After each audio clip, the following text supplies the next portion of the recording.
Hey there, thinkers. Welcome back to another episode of Critical Hit. My name is S. And I'm Finn, and today we're going to be talking about Disney again. Well, we're talking about Bambi, we're talking about live-action remakes, we're talking about modern retellings, and we're talking about the financial woes of all that is Disney. Well, recently Disney feels like nothing but woes, so let's get into it.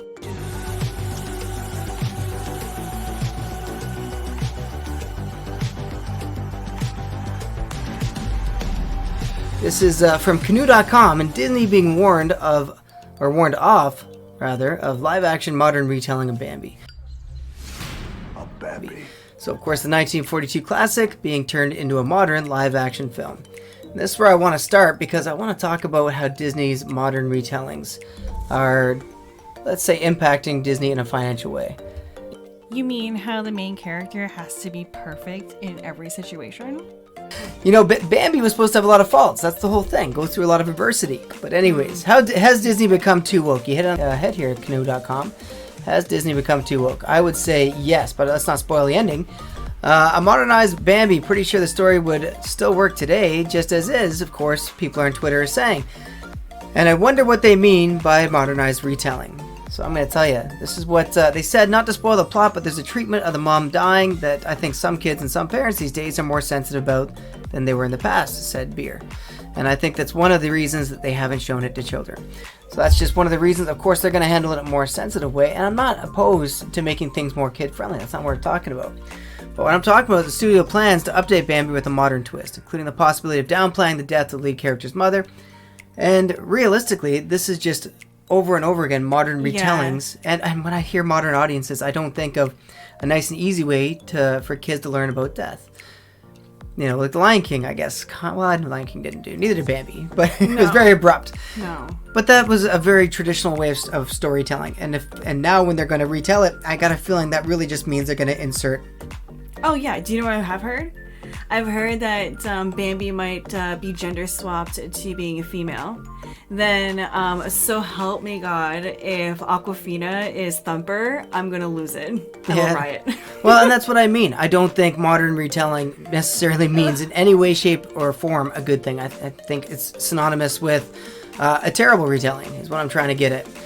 And so this is where Bambi comes in. It's unfortunate getting another live-action treatment, but that's Disney's MO at the moment. But let's talk about Fantastic Four.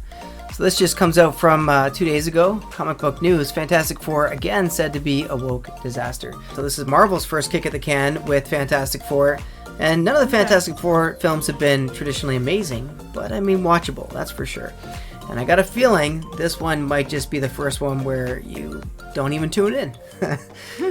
So it looks like it's going to be, then Comic Book News, you hit it on the head again, leaks offer that Mr. Fantastic looks like garbage in the flick, and it's all about representation. Hey, yo, what the fuck? Perfect, just what we want to see. Another representation. Is this the movie where Mila Kunis is the Thing? I think, yeah, that's where they were talking. It was a rumor anyways. I don't know if that's for sure, but there was definitely a rumor. But anyways, just goes on to say this is another woke retelling of a classic story, or comic books can be classic. I don't want to say it's as classic as Bambi. Pardon me, but none ever for the better. So this is where we get into things more interesting at this point. So this is where we're saying Disney keeps failing because they keep making woke disasters. Of course, they keep. Oh failing. yeah, well, like look at The Little Mermaid. So this is where we're gonna get to. Yeah. The Little Mermaid. And The Little Mermaid, so they had reported the budget around $200 million.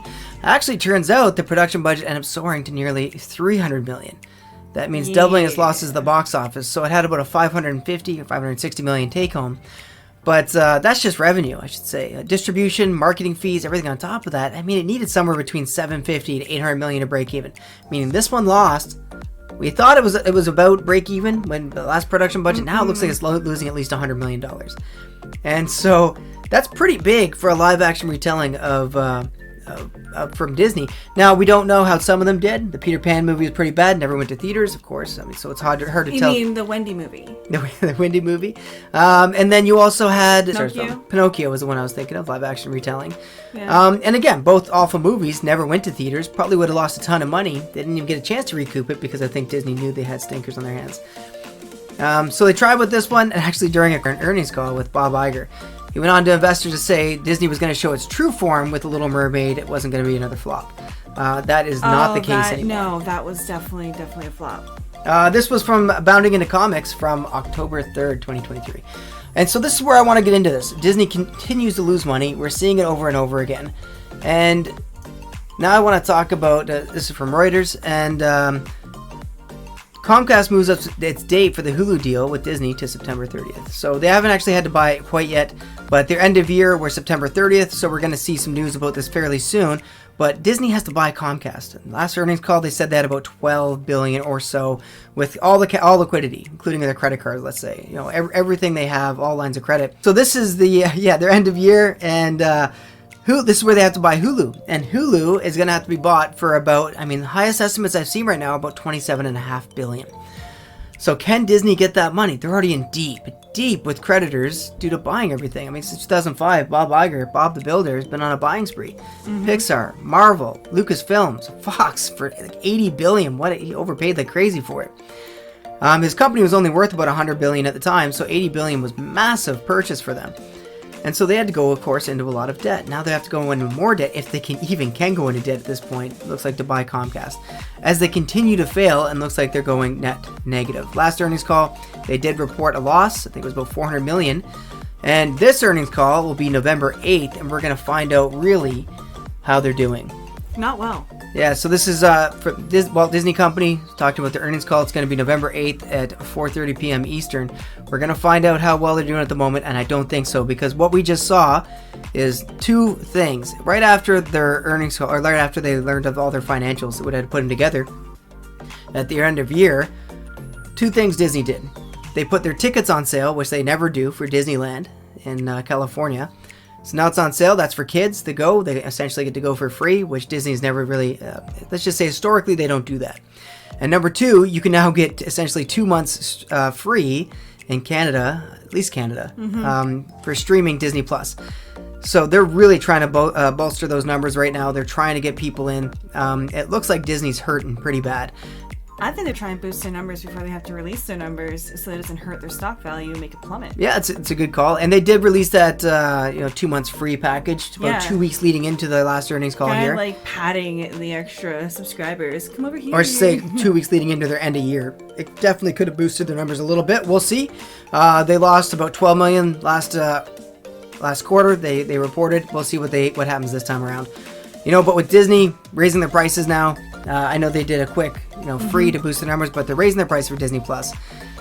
They're cracking down on password sharing. They're releasing less content, but not only less, terrible content, as we saw. Oh, terrible. Unwatchable. You don't even go to movies for it anymore. I'm tired of the remakes. So what's Disney doing at this point? What is the plan? I can't see it. I've been in financial business for a long time, and I just like to say that I don't see a best path for them forward, at least not any way they're going. You know what they could do? If they just put all their big IPs, I think, on hiatus for a little bit, got back to some groundwork here, maybe built their parks up a bit, maybe built their cruise lines. We did see them make a little bit of money. And then when they get people, more interested, let's say, in the non-ideological way Disney should be, come back out with your IPs and see if people return to the films. I think that's all you're going to do. And maybe sell off Star Wars, give someone else who cares about it more a chance. Who knows? Get Kathleen Kennedy out of there. Oh my God, please. But like I said, that's what I want to say about this. I think Disney's in severe amount of trouble, and I don't think, even though we've seen from CNBC now, 2 years in a row, Bob Iger's going to quiet the noise. We're going to see a live-action retelling of Bambi that's going to be woke, and we're going to see Fantastic Four that's going to be woke at the very least, which is still in the pipeline, even though that's not filmed yet. Like Snow White, we know it's going to be woke. It's already filmed, but they're not changing course. I know that Disney can still make movies. Do you remember Raya the Last Dragon? That was a great movie. Yeah, I love that movie. They can still make good movies.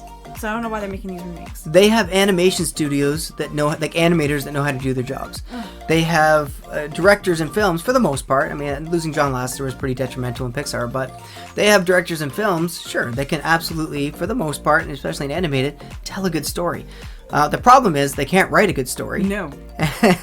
And they prioritize certain agendas like racism or ideological insertion, talking about the best way socialism works in kids' cartoons nowadays, and it's just insanity. You can't tell stories like that. You have to tell everlasting stories for the ages, such as every other Disney movie, even ones in the Renaissance. You can look back now and say that still holds up today. We're going to look back at movies today and we're going to say, wow, what a mistake. Like I said, I've coined the phrase before, the lost decade for Disney. Oh, yes, the lost decade. At the very least, if they don't go bankrupt. We'll see. We'll see. The legacy of Bob Iger. But anyways, that's all I got. You got anything else? No, I have nothing else to say. All I have to hope is just that someone comes in and makes all these movies from the last decade uncanon, because this has just been so awful. We'll see what happens. Maybe someone else gets Lucasfilm and then they uncanonize all of Disney Star Wars. Wouldn't that be fantastic? God, that'd be so good. But thanks for sticking with us till now. And if you have any comments, let us know. If you think we could be wrong about this, you want us to investigate something else, let me know about that. Happy to. But otherwise, we'll see you in the next video. See you guys in the next video. Toodles! Bye, guys.